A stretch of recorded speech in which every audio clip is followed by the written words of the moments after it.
Salut tout le monde, c'est RageRide. On se retrouve aujourd'hui pour un nouveau format de vidéo qui va s'appeler Actu. Pour faire simple, ça sera des vidéos relativement courtes qui parleront de l'actualité en lien plus ou moins direct avec la moto.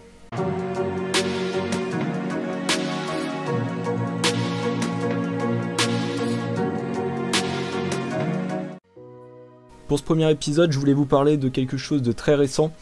Vous avez sûrement dû entendre parler des problèmes rencontrés face à l'augmentation du nombre de trottinettes, vélos électriques, overboard, surtout dans les rues de Paris. Et pour contrôler un petit peu tous ces nouveaux véhicules, il va y avoir une nouvelle loi qui va être mise en place, qui va s'appeler la loi d'orientation des mobilités. Alors c'est une loi qui est très complexe, qui va toucher à beaucoup de choses, mais elle devrait entre autres engendrer une modification du code de la route. Il n'y a pas encore de date précise, mais ça se pourrait bien que ça soit pour septembre 2019. Et début mai, il y a eu un nouvel amendement.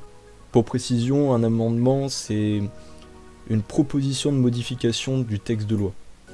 Et donc cet amendement propose le port du gilet obligatoire pour tous ces véhicules, que ce soit les trottinettes, les vélos électriques, mais aussi pour les motos, les quads, les cyclomoteurs, donc les 50 cm3, à la fois pour le conducteur et le passager. Si c'est pas le cas, il peut y avoir une amende de 4e classe, donc 135 € d'amende. Pour rappel, aujourd'hui, le gilet jaune est déjà obligatoire, mais uniquement à disposition pour le mettre en cas d'urgence. Donc c'est quand même une grosse différence, puisque si cet amendement est voté, il faudra porter le gilet jaune tout le temps en circulation. Il faut quand même préciser que l'amendement, il n'a pas encore été accepté, et donc il n'est pas officiellement dans la loi.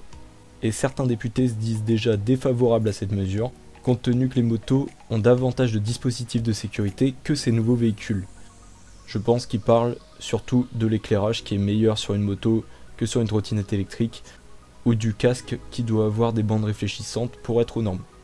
Et il y a aussi la Fédération française des motards en colère qui est mobilisée contre cet amendement, ce qui risque de compliquer sa validation.